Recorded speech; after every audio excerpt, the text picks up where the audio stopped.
ladies and gentlemen. Welcome on this Friday to Ask the Theologian. Glad you are here. Always glad to see you on a Friday or any day of the week, and it is a blessing. Maybe you caught Proverbs last night. If not, you can catch up on that today. We had Proverbs chapter 7, got a little bit into Proverbs chapter 8. That is on our YouTube and Worshipify and randywhiteministries.org platforms. Check it out.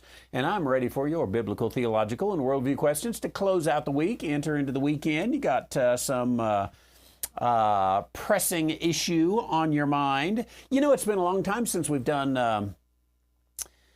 what we used to call it, Psychobabble with Dr. White. You need a little psychobabble. This is the way we do it, psychobabble with Dr. White. You begin your question with, I have a friend who. I have a friend who. And then you tell, and I fix their problem for you. Your friend might be you. It might be your spouse. It might be your boss, you know, whatever. If you have any psychobabble, then stick that in. I have a friend who. And if you have a question, put the word question in front, or go to askthetheologian.com, and we will take care of you and look forward to all that and get into it. Thanks very much for being here. Let's start the day with some questions here, like from Chandler in Maine, who says, from the excavator, he says, Romans chapter 11, verse 7, pronouns he, who is referred to. It gives me a couple options, but I'm going to leave those out, just in case we don't want to take any of the options. Romans 11:7. What then? Israel hath not obtained that which he, having a hard time, that which he seeketh for. But the election hath obtained it, and the rest were blinded. Now, we will take a look at that. I'm going to reach across over here and get something up here so I can use it in just a moment. We normally would consider Israel here to be in the feminine. But is that the case, that Israel is in the feminine in Romans 11:7? Does it have to be? Okay. So I'm looking at the Greek right here, and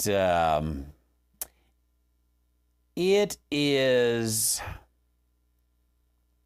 indeclinable. And then there is definitely, sorry, I can't put this on the screen.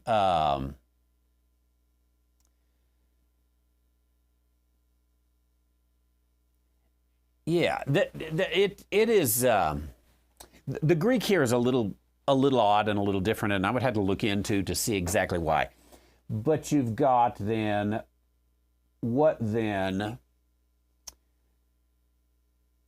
what seeks for Israel, or Israel seeks for, but that Israel there indeclinable, which means we can't really tell, is this supposed to be the subject? Is this supposed to be the object? Because you could take it even rather than Israel hath not obtained that which he seeketh for, you could say, what seeks for Israel did not obtain. It did not obtain.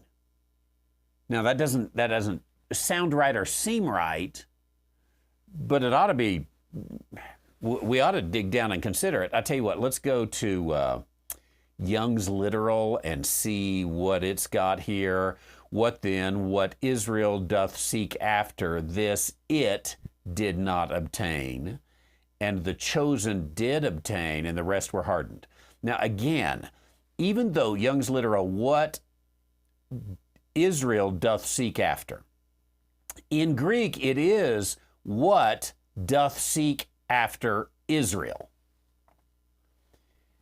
But there are reasons you would lean towards Israel being the subject that is doing the seeking after. But because it's indeclinable, you can't really absolutely say there. Now, further, here in the Young's literal, what Israel doth seek after, this it did not obtain. Now, notice, of course, the King James says, he did not obtain. Which then you could say, okay, is this Israel the person, Jacob? Possibly. I was looking again in the Greek, what what seeks for Israel, this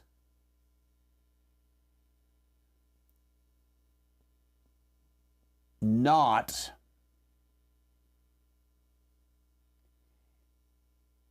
it's the third person.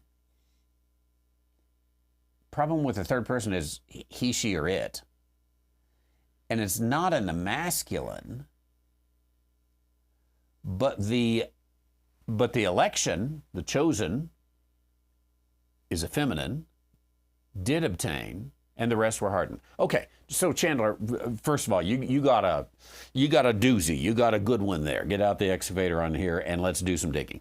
So let's continue to go. We haven't been to Darby in a long time. Let's check out, see what Darby has to say. What is it then, what Israel seeks for?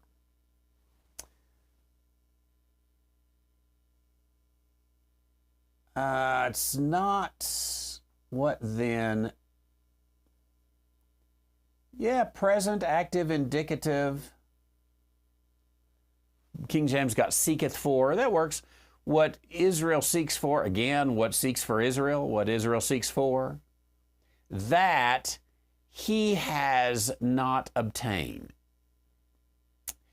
It goes back here. Let's try to go backwards here. Let's say, okay, what if it is what seeks for Israel has not obtained Israel, in which case it could be God. But the election, he, she, or it did obtain.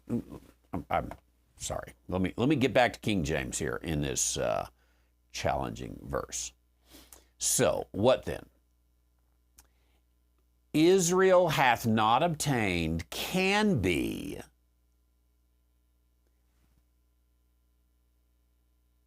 will. What seeks for is actually first.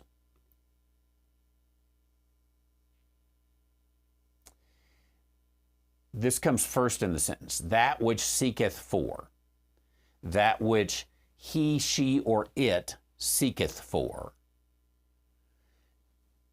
This could be that which seeks for Israel has not obtained Israel.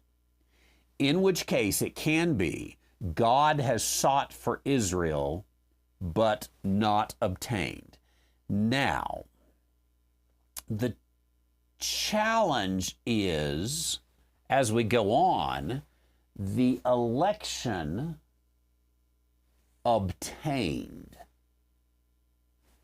That is a verb aorist active indicative third person.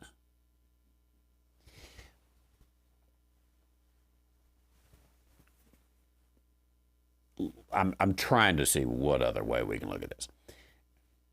That which sought for Israel has not obtained Israel, but obtained the election. There's where the problem comes in. You can't, that doesn't work because the election or the chosen here, get this back up here. The election is definitely a subject. So the election obtained. So it would be hard. If you put God first, you would have to say, it is Israel. He which seeketh for Israel has not obtained, but the election obtained Israel. And the rest were blinded, which doesn't make much sense. Therefore, I think this is probably why all of the translations have, even though you can take it the other way, none of them have gone the other way, because the second part of the sentence doesn't work. So, back here, verse 7, who is this? He. It is in such a way, and I don't know why it's in such a way. I'm going to have to say that's beyond my Greek. We'd have to do a little study on this. But it is what we call indeclinable.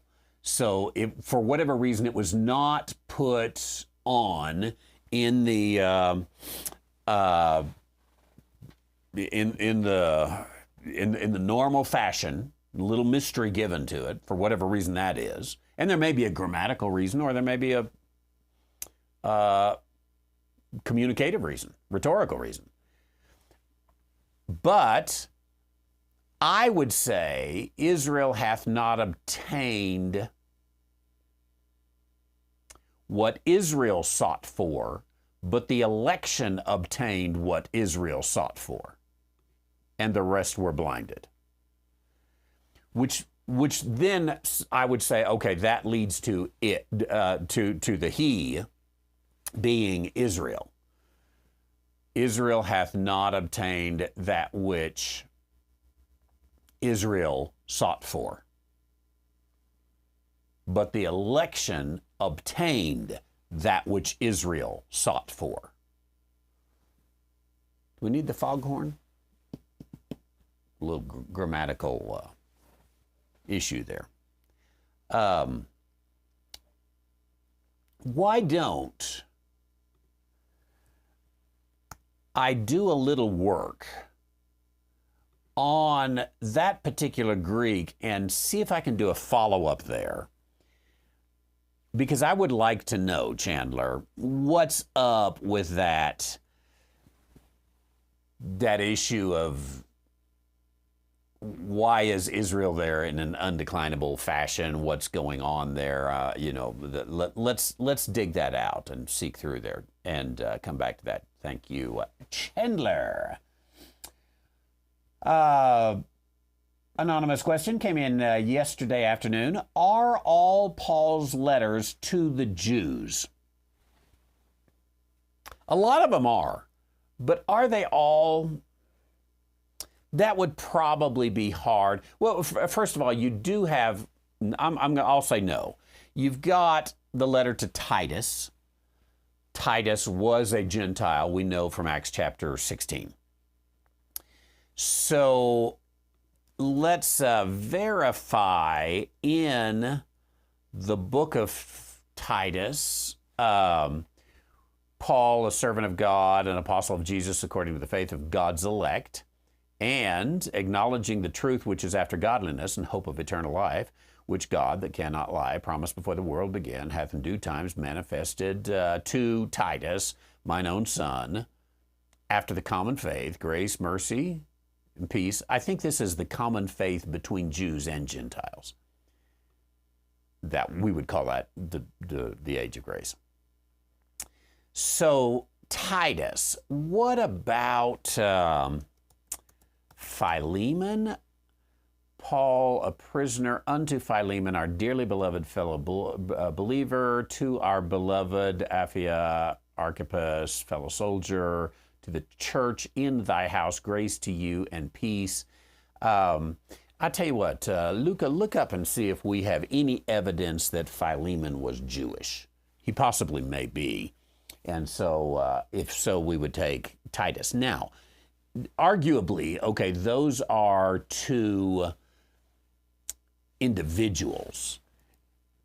To a church, maybe not, but to churches, you've got the book of Galatians, the brethren which are with me, unto the churches of Galatia.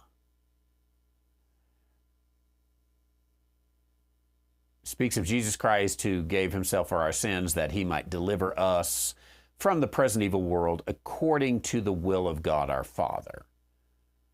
And you Galatians are removed, and they were removed by the Judaizers.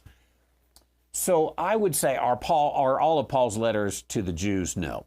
Now, I would say Romans is to the Jews, 1st and 2nd Corinthians, 1st and 2nd Thessalonians, are largely a Jewish audience. I would say Ephesians, Colossians especially are kind of a mixed audience, but even in Corinthians and whatnot, and perhaps even in Romans, you're going to get a little bit of Gentile audience in there. But let me say then, even though his initial audience might be Jewish, he also is writing to them about things which are Gentile-ish or body of Christ-ish. So, Jews giving some instruction to the Jews is what Paul is often doing, giving them instruction to the Jews about the age of grace that is there.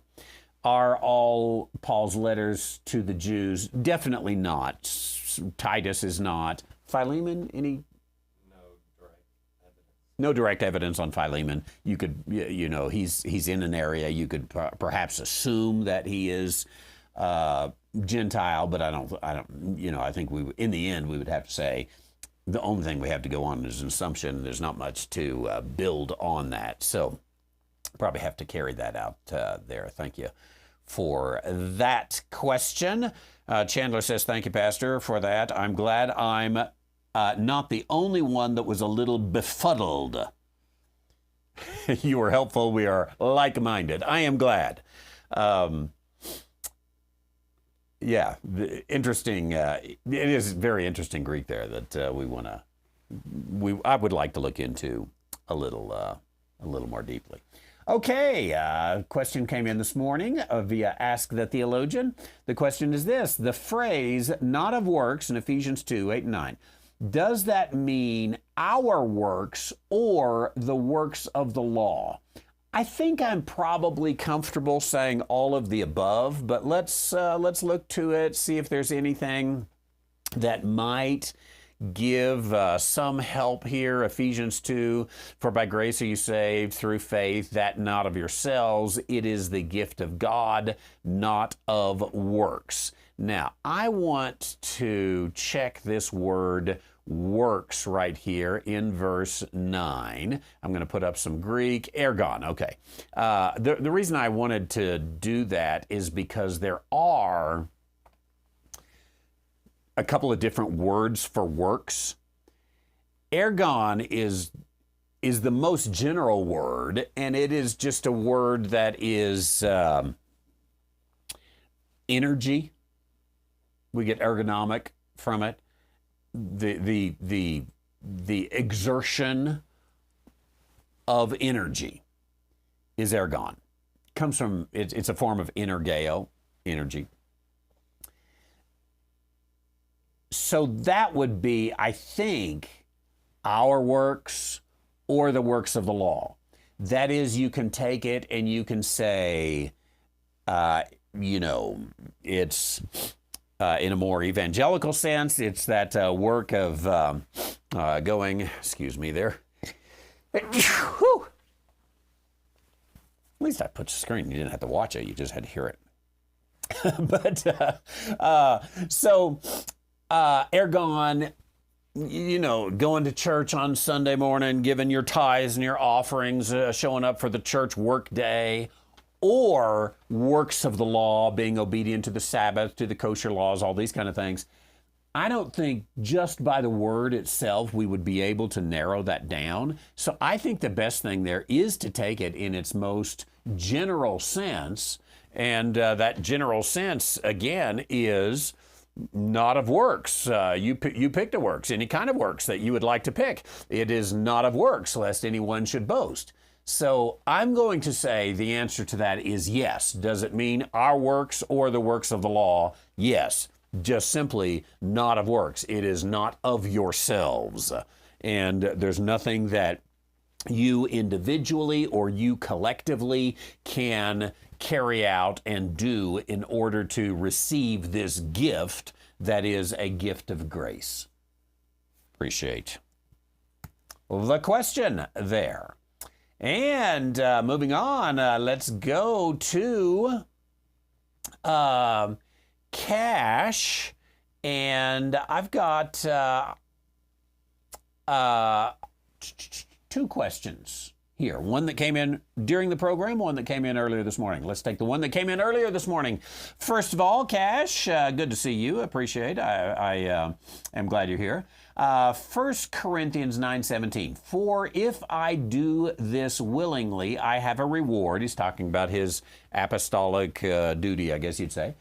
But if against my will, a dispensation of the gospel is committed unto me. What is Paul teaching in this verse? If against my will, a dispensation of the gospel of grace. That is a little bit of a, shall we say, a confusing verse indeed, 1 Corinthians 9:17. But let's back up just a little bit here in 1 Corinthians 9. Let's say verse, let's try 12. If others be partakers of this power over you, are not we rather? Nevertheless, we've not used this power, but suffer all things, lest we should hinder the gospel of Christ. So here, perhaps certainly in the same context, he's talking about being the recipient of a physical blessing. And, hey, we've blessed you more than anyone else, but we haven't used this power. Hey, don't you know that we blessed you? But we suffer all things lest we should hinder the gospel of Christ. Now, this gospel of Christ, remember what that is. I've got a free book, dispensationalpublishing.com, The Gospel of Christ. It's a download. Anybody can get it. So he doesn't want to hinder the message that Jesus is the Messiah. Doesn't want to put anything out there in Corinth, which has a large Jewish population, that the Jews would say, don't listen to that guy. He's just in it for the money. That's the only reason he's here, is to get a little buck. That's all. So we don't do it, he says. Verse 13, do you know that they which minister about holy things live of the things of the temple? That's a Jewish argument right there. Maybe you could argue, that's also true in pagan worship, and so it's not necessarily a Jewish argument. I'll give to you there, but nonetheless, it's saying, hey, people get money off this. And they which wait at the altar are partakers with the altar. Again, that might be true in in pagan temple worship, but it's definitely true in Jewish temple worship that they which wait at the altar, that is, they are the servants at the altar, the waiters at the altar. They're doing the sacrifice. The priests, they are partakers with the altar. What do you do with all that meat that you're bringing to a sacrifice? The priests eat it. They which wait at the altar, in many cases. Even so hath the Lord ordained that they which preach the gospel should live of the gospel. This phrase right here, speaking of whether or not something is written to Jews or Gentiles, I think you might be able to argue that verse 14 is related to the body of Christ, because under the dispensation of the law, there really weren't they which preach the gospel. You didn't have preachers. You had the priestly system, and they lived on the sacrifices and the tithes. But here he says, hey, wait a minute. In this new thing that we're in, the Lord hath ordained. Look, Luca, and see if you can find any cross-reference to 1 Corinthians chapter 9, verse 14, that is not law-based. I want to know, here it says, the Lord hath ordained they which preach the gospel should live by the gospel. Is there anything in the law that relates? I think what we're going to find is, no, there's not. There's a lot of, the priests live off that, but this is not talking about preaching the gospel. Even the gospel of Christ or the gospel of the kingdom, maybe you could get into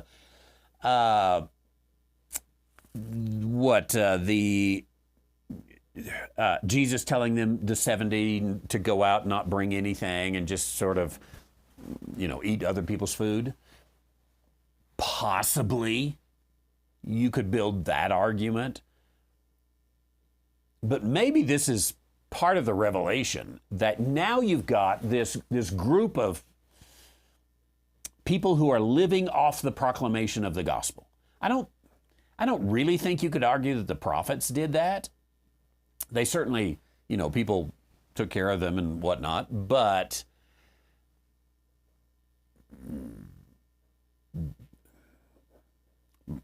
I doubt the similarities are strong.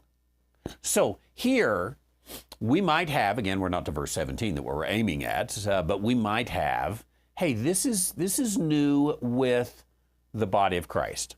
The Lord ordained that they which preach, go out as preachers, should live of the gospel. Do we find any cross references that are not Jewish there?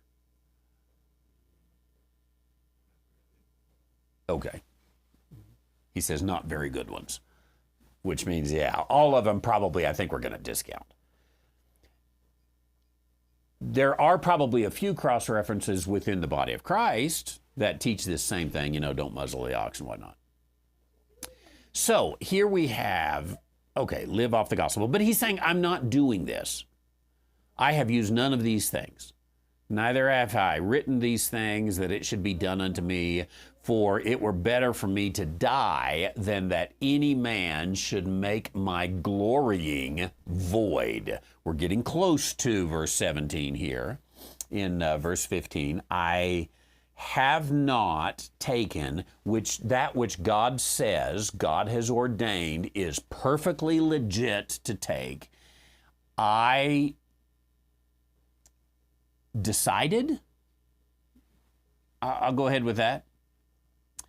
I decided that I didn't want anybody to be able to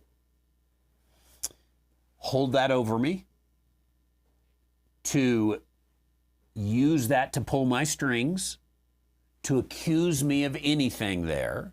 So I have the ability to make tents. I'm going to be a tent maker, and I'm going to do this. So they can't bring that charge or that accusation to me. Verse 15. He doesn't want to make my glorying void. Now, what have we got there? That I should... that any man should make my glorying void. He talks about glorying in his office, boasting in his office is probably the same word, I would guess, in Greek. So I boast in my office. I don't want anyone to take that boasting and make it void, empty. So could he say, oh yeah, how convenient. You got this vision from God and a revelation that's made you filthy rich, or made you not have to go do that tent making anymore. You don't have to worry about tent marketing anymore. You got this. So yeah, you glory in your office. Of course you do. Makes your life a lot easier. Looks like he's voluntarily putting that aside so that he can really boast in the apostolic office that he has. For though I preach the gospel, back up here, those who preach the gospel should live of the gospel. Though I preach the gospel, I have nothing to glory of. Now he's going to flip this, isn't he? That any man should make my glorying void. I don't have anything to glory of. For necessity is laid upon me, yea, woe is unto me if I preach not the gospel. Now, I want to take this, which will very much lead up to verse 17. I want to take this and say, hey, preacher today, don't use that verse. Woe is me if I preach not the gospel. Get over it. It's a privilege. It's an honor. Most of us are getting paid for it some form or fashion. At least they give us a chicken to put in the pot or whatever. We do not have upon us the necessity. Necessity is laid upon me. I think that means you have to do it. Now, I know that mystical evangelicalism would disagree with me on this, because they would say, there's a call on your life. You have to be faithful to the call. You have to do that which God has called you to do. But then later, some guy's struggling out there, and he's in the ministry. He was called to the ministry. I have to do it. Woe is me if I preach not the gospel. And then, he's got 2 or 3 kids, and he's got bills, and he's in this little tiny church, and he can't quite make it. And finally he decides, I got to get me a job. And the job takes him away. He can't handle the church anymore, and he quits, and he sells insurance. And I hear very few saying, oh, shame, shame, shame on you. You have abandoned your call. So we preachers like to preach this because it puts a guilt trip on the congregation and makes us feel better. There's no need for us to do it. We can tie into this. Let's go back over here and add, what is it? Second, I always get my chapters mixed up here. 2 Timothy 3, I believe it is, or 1 Timothy 3. This is a true saying, if a man desire. Now, I recognize there's a little bit different wording here, but if a man, I'm having a hard time there getting that highlighted. If a man desire. That's different than necessity is laid upon me. So Paul, he was so called as an apostle that indeed he would have to say, God will kill me if I don't do this, literally. Necessity is laid upon me. Woe is me if I preach not this dispensation of the grace of God which was given unto me for you. Very different thing that Paul's got in 1 Corinthians 9:16. Now, to come back to this, for if I do this willingly. I think I just closed out that window, but let's be reminded of what was just up there a moment ago. If I do this willingly, that is, a man desires the office of a bishop. He desires a good thing. If I had just desired this, woke up one day, I was walking one day to Damascus, and I decided, all this tent making is getting old, and I think I'm just going to join them people over there, and I'm going to start, preaching wonderful sermons. I'd like to do that. Well, if that was the case, if I do this willingly, if it's my desire, I have a reward. I think this reward is to say, let me go back up here, you can live of the gospel. If I just decided to preach the gospel, my reward is I can benefit off of that. Which, by the way, is true for everyone. This is not just a preacher thing. Chandler's out there on the excavator. Well, because he decided to learn how to excavate, he gets a reward for that. There is a reward. You learn plumbing, you get a reward. You learn electrical work, you get a reward. You learn how to saw, you get a reward. You learn how to chop wood, you get a reward. You learn how to preach, you get a reward. You learn how to code, you get a reward. You learn how to bank, you get a reward. Whatever it is.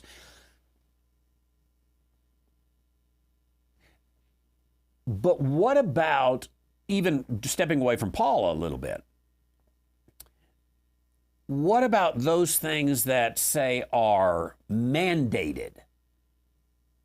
This is, I'm going to use an illustration that's a little bit off, and you'll see why in a moment.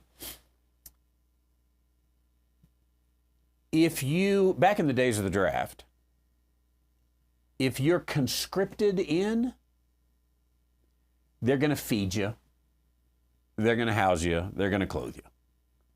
They're going to give you a gun. And I saw a picture just the other day of military rations back in World War II. You're going to get a pack of cigarettes, and you're going to get some hash, and you're going to get not hashish, they only gave hash. And you're going to get some Wrigley Spearmint gum, and some things like that, a little dried coffee. Okay, boom, you're taken care of. Which I recognize there was a little bit of pay there, but not much. And later some benefits, they decided, hey, we owe these guys. So just take that out. But hey, you are conscripted into service. You have to do it. You show up on this day. You have no choice in it.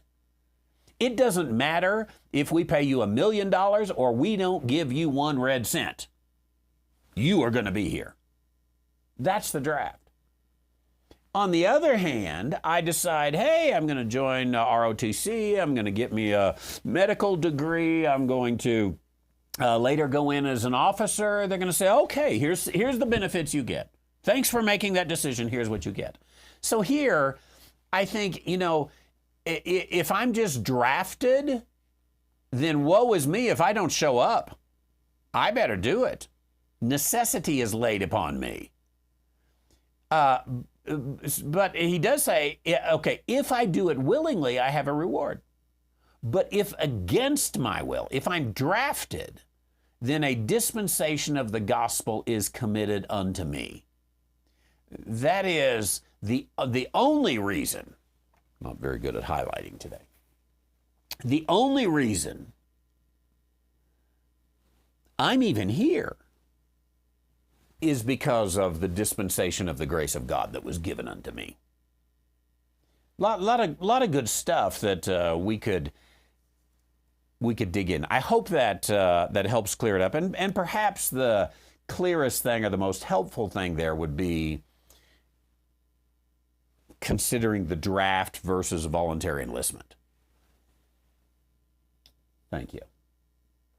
Now, Cash has had another question that came in on the chats this morning. Loved your teaching on Proverbs 7. Thank you. That was last night. When did you see this? I can't find anyone else that shines the light on this proverb, and now it glares. Why, thank you very much. When did I see this? I would have to say not long ago. Many of you have heard me before. Whenever anybody would give a question on the Proverbs, and that doesn't happen a lot, but when people would give me a question on the Proverbs, I would always say, hey, I'm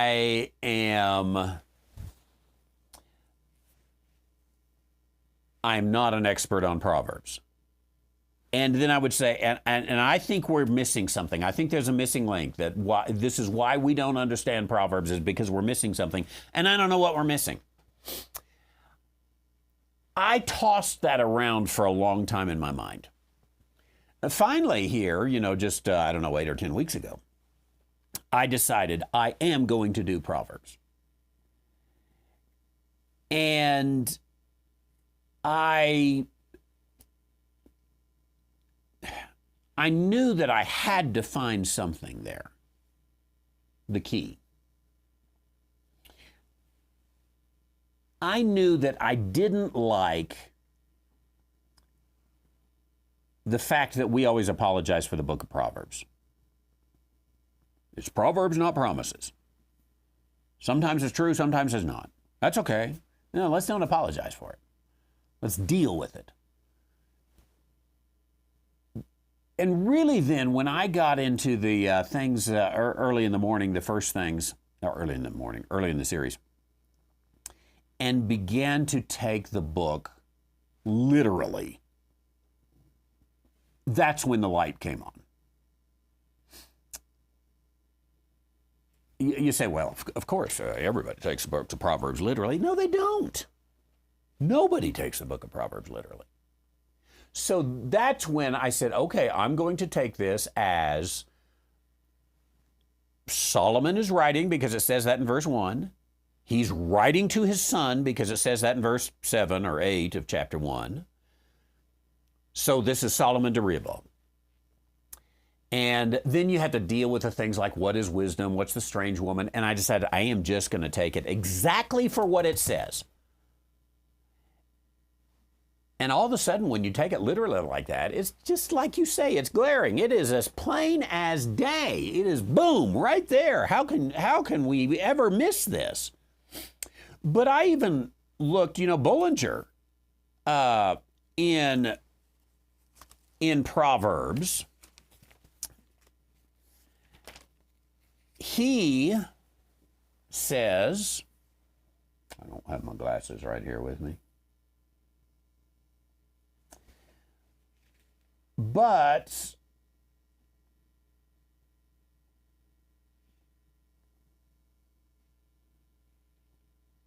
in verse 1, let's see, Proverbs by Solomon. Some proverbs are for a ruler, others are general and for all men. He at least does say some proverbs are for a ruler. And there are some that are general. We had some of those last night, all men. So it's decently true there. But somewhere along here, and I don't see it, even at the beginning, it says the Proverbs of Solomon. He will claim that Solomon's Proverbs don't start until like chapter, I don't remember what it is, 10, 11, or 12. And yeah, even I see right here in the structure of the book of Proverbs, he says the first section, chapter 1 through 9, he says the words of the Solomon, the words of the wise for Solomon. The words of the wise for Solomon. He takes Solomon as the son. It begins to confuse the whole thing. Then when I began to say, okay, we got to do something with wisdom, and I don't know how I stumbled on, I think wisdom is Torah. There was something textually, literally in the text that led me there. But that is when I also, at that point, consulted some Jewish interpretations, and really, Rashi's about the only one I've gone to on it. And I noticed he talks a lot about the Torah in Solomon. So there's some out there, it's just that we never read that stuff, and we never read Solomon literally, which I think is unfortunate, because it has so much really that can be a blessing. Okay, a question from, let's go to our friend Gerard. Two-folded as one remark to help. Last week, I had already put the question up, and last Monday, the remark. By some strange reason, both have landed into the cellar of YouTube. It does happen. Number one, history teaches that man learns nothing from history. There's a lot of truth there. We fail to pick up all the lessons. Not completely, obviously. There would be exceptions to that. And one of the challenges, I'll got to move on here in the question, but one of the challenges to saying we don't learn anything from history is we do have to say which part of history you're talking about that we didn't learn from. Because history is such a up and down and around and over and under, and like, for example, tariffs obviously are in the news today. And you could go to the to post-World War II and look and say, see, We learned nothing from history because we stopped doing the tariffs about that time because of some World War II issues, and we became sort of this global community, and man, we prospered through the 1950s when all that went away. So you add tariffs, we are going to die and starve. But then you look to the 1800s to about the 1920s, and you say, hey, this was a time when America built its strength and built its economy. I would venture to say that the 1920s economy, which is maybe one of the best we've ever had. Now, obviously, there was a little bit of a bubble there, but maybe it was one of the best we've ever had, was built upon strong tariffs. So which history lesson am I going to learn? That there's a little bit of that. So, but okay, history teaches that man learns nothing from history. I think there is a degree of truth there. We see the same patterns taking place in real time today prior to World War I and World War II, namely trade wars, economical protectionism, which will plumb the global economy in a complete and financial economic crisis. How about that? I jumped ahead before I even read that, but I'm not sure it will. Obviously, it'll be a shakeup, and yet, honestly, I would say for those in Belgium, grow your stuff and make your stuff. For those in England, grow your stuff and make your stuff. For those in France, grow your stuff and make your stuff. For those in China, grow your stuff and make your stuff. For the United States, grow your stuff and make your stuff. Canadians, grow your stuff and make your stuff. If you do that, you have all the power. All of it. You say, well, no, they'll come in and they'll take our stuff. Well, grow your army. Make it where, and make it where people are begging, please let us have some of this stuff. And then you say, okay, we will, but first. So maybe time will tell whether the global economy will be in to quote, a complete financial and economic crisis. It might be, it might not be, and it may or may not be related to tariffs because there's lots of stones in this soup, so to speak, that something else could cause something. And bring that. But hey, I'll bring up what was the something act in 19 Taft Hartley something. Famous legislation in the United States that basically stopped the tariffs that we had prior to late 1920s. Taft-Hartley, I believe it is, the Taft-Hartley Act. I may have my acts mixed up. There have been books written that say the dropping of tariffs in the 1920s, late 1920s, is what caused the Great Depression. So which part of history we're going to learn from? There's a lot of history out there. Will these tariffs end in global economy and complete financial and economic crisis? I think even as Trump has said, there's going to be some adjustment. We in the United States, we're going to have to figure out where in the world are we going to get our bananas? Because we don't grow very many bananas here. But I also suspect banana producers are going to say, where in the world are we going to get our wheat? Because we grow a lot of wheat here. And they might say, I'll tell you what, we had a little tit for tat, I know, but trade you some bananas for some wheat. And sometimes governments have to get tough with one another. And honestly, I think the EU, I'll say this as blunt as I can, has raped the world. Now they're trying to, fine, the former Twitter, like $10 billion or something. if I was Elon, I might just be tempted to say, we're out. We don't do X in the European Union. Sorry, guys. If you want, an iPhone ought to do the same thing. I'm an Apple guy. And the reason every Apple computer has a different plug is because the European Union said, no, we'll cry if we can't all have the same plug. I think Apple, I think X, I think all these companies ought to say, hey, the European Union is absolutely insane. We don't do business there. There would be Brexit all over the place if companies did that. So this is a little tough diplomacy, saying we're not going to deal with you. We don't work on these rules. Sorry. Does it cause economic struggle? Maybe. Do we care? No. Are we upset that we can't get a banana for a decent price? It would sure be nice. I didn't even like bananas until I couldn't get them, But do we have to be globalist in order to have a good economy? If so, I don't want a good economy because I'm not a globalist.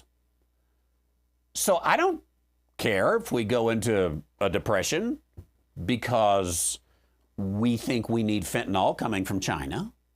Let's have a depression. Let's deal with it. It'll take us a few years, but we can gear up to it. And the Belgians can too, and the Chinese, whatever. Everybody can figure out how to produce, and it's so much better to figure out how to do that. Let me use a little side example here. We recently started making our own dog food. I didn't know you could make dog food. I don't know why you didn't. We always bought dog food. But dog food was expensive and making dog food was cheap and it seemed like it's bound to be better. I don't know what's in that dog food, but it's not anything I would eat. Well, now, honestly, I could eat my dog's dog food. And if I was hungry enough, I would, because I know exactly what. The only reason I wouldn't like it is because there's no salt in it. I could salt the dog food and eat it if I want. Now, what caused that? Expensive dog food. Like, why would I pay that much for a bag of dog food that the dog didn't really even like? He'd rather eat off the table. So sometimes these things cause you to go. Okay, let me go on. Trade wars always lead to real wars. Again, I think there's a lot of history out there that might say that's not true. Trade wars sometimes have led to real wars, but I don't think the whole Hitler thing and all that was about trade wars. Maybe you could argue it was all the reparations that were put on there. Going on, we can see already the preparations for that, such as Iran, Russia, China, North Korea, coalition versus the United States. Flip that over.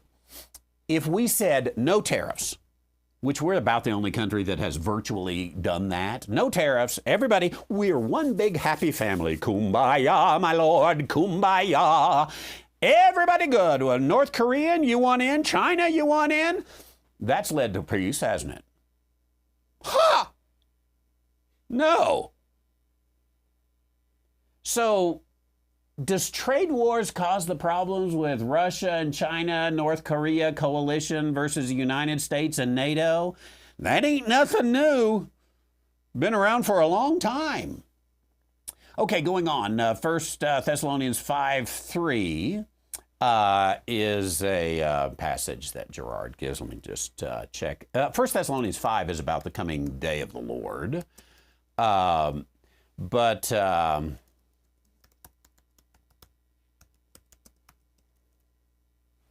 Thessalonians 5:3, when they shall say peace and safety, then sudden destruction. Like Neville Chamberlain, peace in our time, peace in our time, go home and sleep well, we got peace in our time. Remember Neville Chamberlain? He was the globalist guy. But for this 1 Thessalonians 5:3 doesn't have anything to do with today. Okay, now the remark.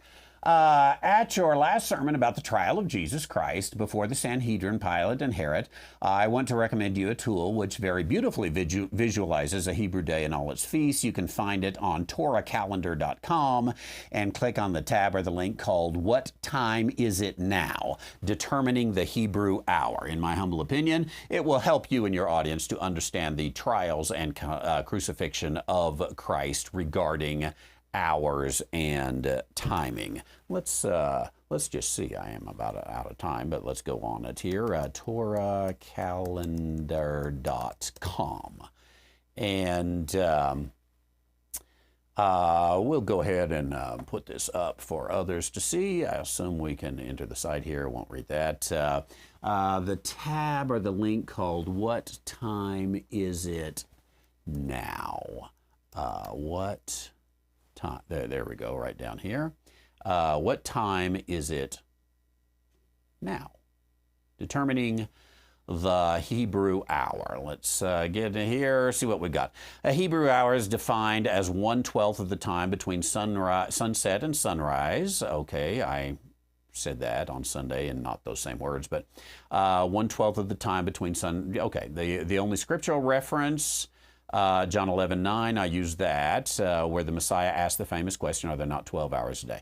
The diagram below is a working timepiece where the sun's position indicates the current Hebrew hour at Jerusalem. One Hebrew hour ends and another begins when the center of the sun crosses the hour line. Oh, okay. So, yeah, this gets into what time is it in Jerusalem? Obviously, it's a different time there because of time zones, because we live on a globe. But this is,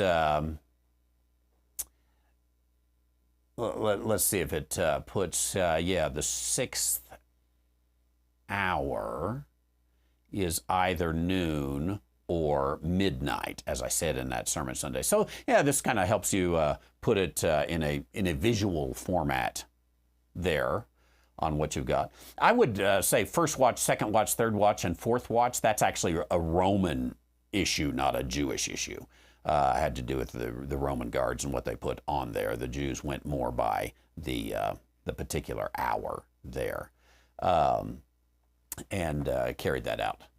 Thank you. Appreciate all of that. And let's see here. If I don't know if I have time for one more or not. Let me see if I can sneak one in. Let's go with this one. Came in this morning.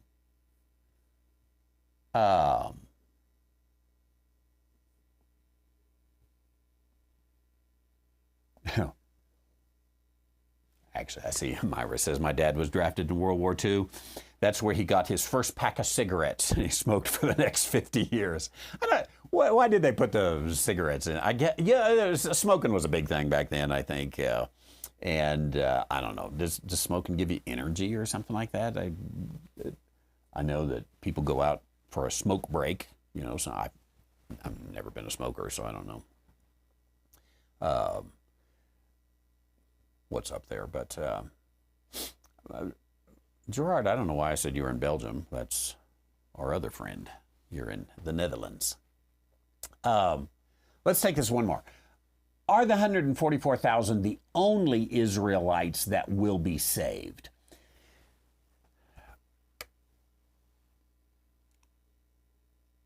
I don't think so. I think we could build a pretty solid argument to say no. One of the reasons is not absolutely definitively, I think, but I think the 144,000 are all males. Now, we're talking during the tribulation. So there is let's take this for a moment. Let's assume they're all males. And let's assume that they are the only ones that are saved in the tribulation. You could still deal with it because there are others who are going to be resurrected. And I suspect there's some young females, that would be resurrected as well from another time, and then they could live happily ever after. So it doesn't totally make it impossible to move forward, because there are others in the kingdom beyond those who survived the tribulation. But I think you would see some things like those of you who are in Judea, flee to the mountains, that would argue that beyond just these 144,000 that have been sealed, there are some others. You've got the judgment in Matthew chapter 25, well done, good and faithful servant, enter into the joy of your master. You would have, if the 144,000 are the only to be saved, you would have to fit it in there and say, okay, look, we do have all of those in Matthew 25 who end up on the right side and come into the kingdom. That's just the 144,000. Again, you might be able to argue it. I think it's just going to be a pretty weak argument. Do you know of a passage that would more definitively tell us that there are some beyond the 144,000? It may be a bit of speculation on all sides to say who's there. I think just more logic leads us to say, there's probably more than the 144,000 that are saved. I think I'm gonna back up, and I'm gonna do the same thing I did for a previous question here, and I'm gonna put that one down for a follow-up, because we ought to dig into that more than here. It's the end of the program, and I think not, because then it'd just be what I think, and what good is that, right? What good is that? But thanks for being here. On Sunday, we'll gather together. We're going to do a little bit of this and a little bit of that. We've been talking about can you see the Lord and live? And we'll see. Are we continuing that, or moving on to another topic? We're going to talk about the trial of Jesus some more. Laid the groundwork for, this is the middle of the night kind of thing. And then we will put it... To this week, it'll actually be the content of the trial. What did they ask? What did he say? Was it a sham trial? That's what I'm going to try to put together. That here was a case in which they already had their verdict. They just needed to go through the motions. And prepping for Easter on that. Well, I hope you have a good day. I hope those of you in the middle parts there are done with tornadoes and flooding and all that kind of stuff. We're supposed to get some snow today. We're kind of hoping we do, because we would like the moisture. But we'll see. Have a great weekend. Thank you very much for being here with us. You got a question over the weekend, askthetheologian.com. It'd be a great place to go anytime and put it in there. And God bless you. Thank you for your prayers, your participation, your support, and we shall see you soon. God bless.